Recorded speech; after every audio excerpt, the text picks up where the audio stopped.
Dear students, कल हमने class में देखा था माइक्रो प्रोसेसर बेसिक्स के बारे में। तो माइक्रो प्रोसेसर के बारे में हमने डिस्कस किया था कि ये ऐसी डिवाइस होती है जो कि प्रोग्रामेबल होती है, जो इनपुट डेटा रीड करती है, प्रोसेसिंग होता है डेटा का with the given instructions and आपको आउटपुट रिजल्ट होता है। So we can say that microprocessor is a programmable digital device designed with the designated registers. Designated registers का मतलब क्या होता है ये हम देखेंगे जब आर्किटेक्चर पढ़ेंगे. So designed with the registers, flip-flops and different electronic components and timing elements. The microprocessor has a set of instructions designed internally to manipulate the data and communicate with the peripheral. मतलब micro processor का design इस तरीके का होता है कि आप उसको इंस्ट्रक्शंस दे सकते हैं और ये डेटा पर इंस्ट्रक्शंस को ऑपरेट कर सकता है, उसको मैनिपुलेट कर सकता है और पेरिफेरल डिवाइसेस के साथ कम्युनिकेट कर सकता है. मतलब सिग्नल पेरिफेरल डिवाइसेस को सेंड भी कर सकता है और रिसीव भी कर सकता है. पेरिफेरल डिवाइसेस से मीनिंग है जैसे आप कंप्यूटर देखते हैं, कोई पीसी है, लैपटॉप है, तो पेरिफेरल डिवाइस क्या हो गया, सीपीयू का पेरिफेरल डिवाइस हो गया कीबोर्ड जो कि एक इनपुट डिवाइस है. Output device monitor, it is a peripheral device. Printer, it is a peripheral device. क्यों? क्योंकि कंप्यूटर इससे कम्युनिकेट करता है, इसको सिग्नल सेंड करता है या इससे सिग्नल रिसीव करता है. कीबोर्ड से सिग्नल रिसीव होता है, मॉनिटर को सिग्नल सेंड होता है. ठीक है, कीबोर्ड से सिग्नल रिसीव होता है सीपीयू में, तो ये एक इनपुट डिवाइस हो गई. मॉनिटर पे रिज़ल्ट शो होता है तो ये एक आउटपुट डिवाइस हो गई. प्रिंटर तो कंप्यूटर को सिग्नल नहीं सेंड कर सकता, कंप्यूटर प्रिंटर को डेटा सेंड करता है जो कि प्रिंटर पेपर पर प्रिंट करता है. सो printer is an output device. तो ऐसे माइक्रो प्रोसेसर के लिए भी बहुत सारी पेरिफेरल डिवाइसेस की रिक्वायरमेंट होती है. Microprocessor can be programmed to perform functions on given data by selecting the necessary instructions from its set. कुछ particular instruction set होता है जिसके instructions microprocessor use कर सकता है. तो ये जो process of data manipulation and communication with the peripheral device है, ये कैसे होता है? It is determined by the logic design of the microprocessor. तो इस logic design of micro processor मतलब कि ये इसका सर्किट है, लॉजिकल सर्किट है, तो इसका हम ब्लॉक डायग्राम पढ़ेंगे. So this logic design of microprocessor is known as the architecture of microprocessor. तो इसी आर्किटेक्चर को हमको पढ़ना है. बेसिकली हम देखते हैं कि कौन से डिफरेंट टाइप के फंक्शंस माइक्रो प्रोसेसर कर सकता है. तो जो functions perform by micro processor can be classified in 3 general categories. पहला है micro processor initiated operations, second is internal operation and third is the peripheral और एक्सटर्नली इनिशिएटेड ऑपरेशंस. तो मतलब माइक्रो प्रोसेसर का खुद का प्रोसेसिंग, उसका internal operations micro processor can perform और पेरिफेरल से ये इंटरैक्ट कर सकता है, कम्युनिकेट कर सकता है. माइक्रो प्रोसेसर इनिशिएटेड ऑपरेशंस में क्या आता है, जैसे कि bus organisation, data read and write होगा through bus. Bus means set of lines on which data can be transferred, that is called a bus. So micro processor unit, इसको हम MPU भी बोलते हैं. MPU means micro processor unit performs 4 primary operations. 4 primary operations कौन से हैं? Memory read, memory write, IO read, IO write. Memory read मतलब it reads data from the memory, data either instruction और data. It writes into memory, it writes data or instructions into the memory. Then IO read means it reads data from the input device. IO write, it sends or writes data to the output device. So ये 4 इसके basic operations होते हैं. सो data operations perform करने के लिए it requires address bus and it requires data bus, and for controlling all these operations it requires a control bus. So different peripheral और externally initiated operations क्या होता है, जैसे कि माइक्रो प्रोसेसर को किसी पेरिफेरल को रीसेट करना है या इंटरप्ट करना है किसी डिवाइस को, माइक्रो प्रोसेसर को. Micro processor can be interrupted from normal execution of instruction and asked to execute some other instruction which is known as service routine, या होल्ड करना है कोई बस के लिए. तो ये सारे operations we will see later on after discussing the architecture. इसमें मेमोरी को यूज़ कैसे करेंगे, डिफरेंट लैचेस कैसे यूज़ करेंगे, all that we will see. So let us see first of all the microprocessor architecture. तो microprocessor architecture आपको screen पर दिखाई दे रहा है. This is your 8085 microprocessor's internal architecture. It includes ALU. आपको ALU दिखाई दे रहा होगा. This is ALU arithmetic logic unit. This is ALU. It has accumulator, temporary register, flag, flip-flops, instruction register, then general purpose B, C, D, E, H, L registers. Different 2 pointers are there: stack pointer, program counter, incrementer and decrementer address latch. Then timing and control unit is there. That is, it includes some control and timing signals. It has instruction register and instruction decoder. इसके अलावा इसमें block है interrupt control, serial IO control, address and data address buffer. So let us see how each unit of the microprocessor works. So first of all we will see the ALU, that is arithmetical logical unit. Arithmetical logical unit performs the computing functions. It includes logical and arithmetical operations. So जो भी function ALU perform करता है वो किसकी help लेता है? Accumulator.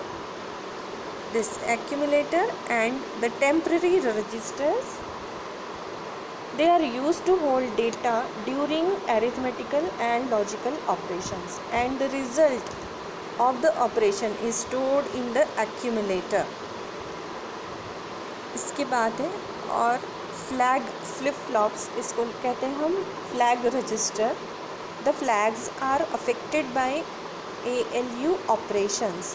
Arithmetical logic unit में जो भी ऑपरेशन होता है, एडिशन हो गया, सब्ट्रैक्शन हो गया, यदि कोई कैरी जनरेट होता है तो carry flag will B set. यदि ज़ीरो रिज़ल्ट आता है सब्ट्रैक्शन का या एडिशन का, ज़ीरो रिज़ल्ट आता है तो zero flag will B set.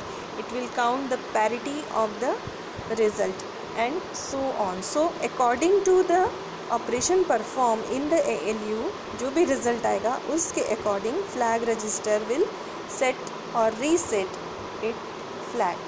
It contains 5 flags, although it is 8-bit register, but it contains 5 flags: sign flag, zero flag, auxiliary carry flag, parity flag and carry flag. sign flag का meaning होता है यदि negative number आता है result में किसी operation का, then sign flag is set. Otherwise sign flag will be reset, that is zero. यदि सेट होता है तो साइन फ्लैग बिट 1 हो जाएगी, नहीं तो साइन फ्लैग बिट 0 रहेगी. Next flag is zero flag. Zero flag set होता है जब ALU ऑपरेशन का रिजल्ट 0 आता है. फ्लैग इज रीसेट जब रिजल्ट 0 नहीं आएगा. यदि रिज़ल्ट 0 आया तो ज़ीरो फ्लैग बिट सेट हो जाएगी 1 फ्लैग रजिस्टर में. Next flag is AC auxiliary carry flag. जब भी एरिथमेटिक ऑपरेशन होता है और carry is generated by the fourth bit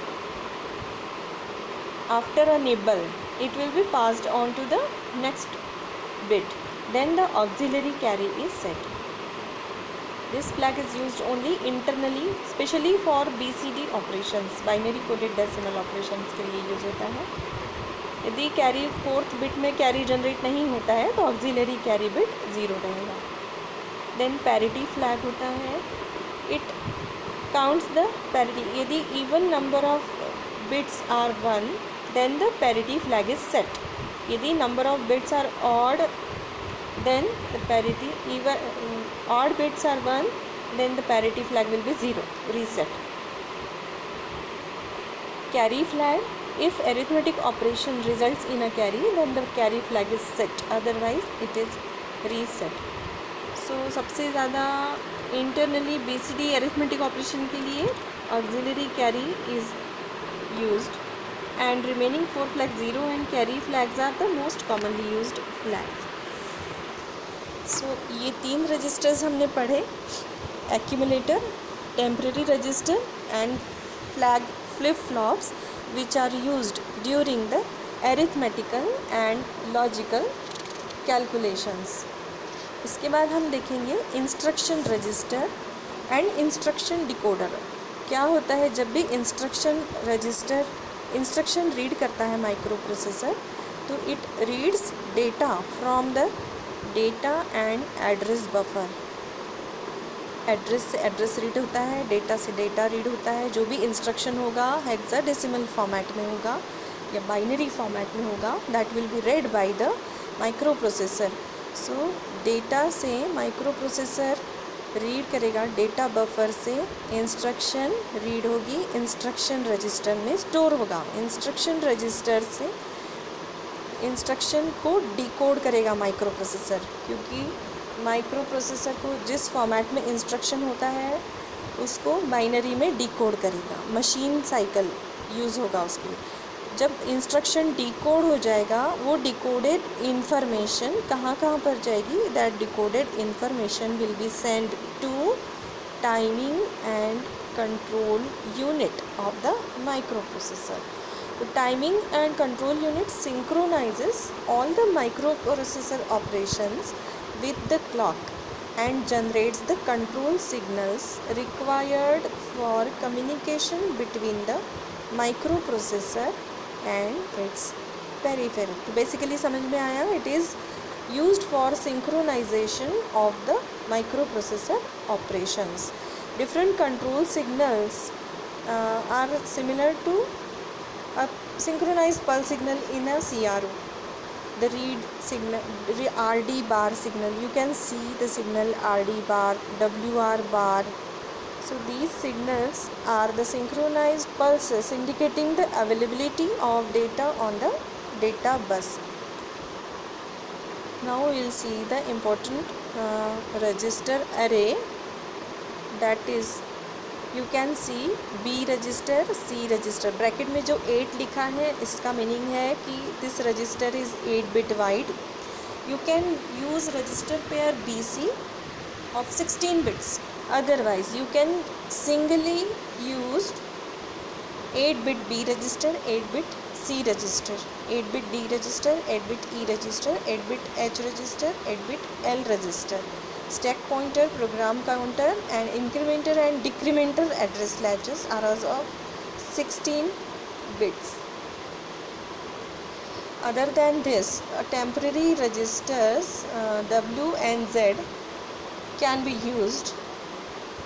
included in the register array.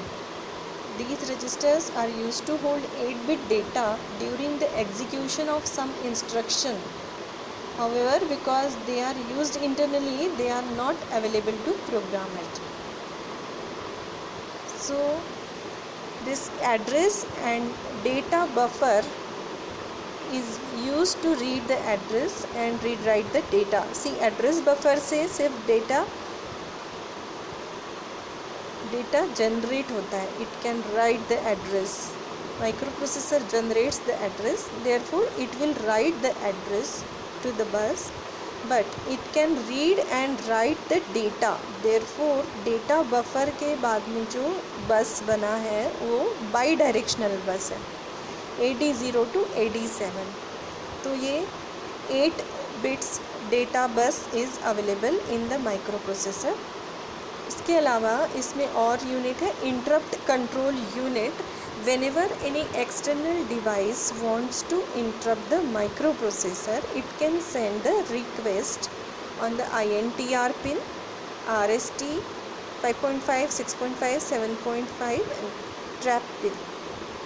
अब देख सकते हैं कि यहाँ एरो यदि इनसाइड द माइक्रो प्रोसेसर है तो वो इनपुट सिग्नल है, आउटसाइड द माइक्रो प्रोसेसर है तो वो आउटपुट सिग्नल है, बाई डायरेक्शनल है तो input output both the signals are there. So how this interrupt will be used, that we will see in detail whenever we will study the interrupts. Another block is the serial IO control. There are two input and output. Means input signal is SID, serial in data, SOD, serial out data.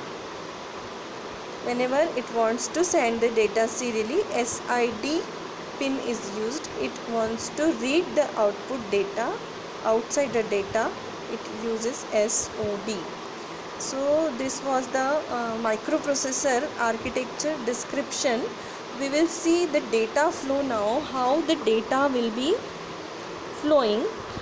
See, at the end of the diagram, below the diagram, address and data buffer is there. As the address is generated, microprocessor reads the data or instruction from the memory through data address buffer.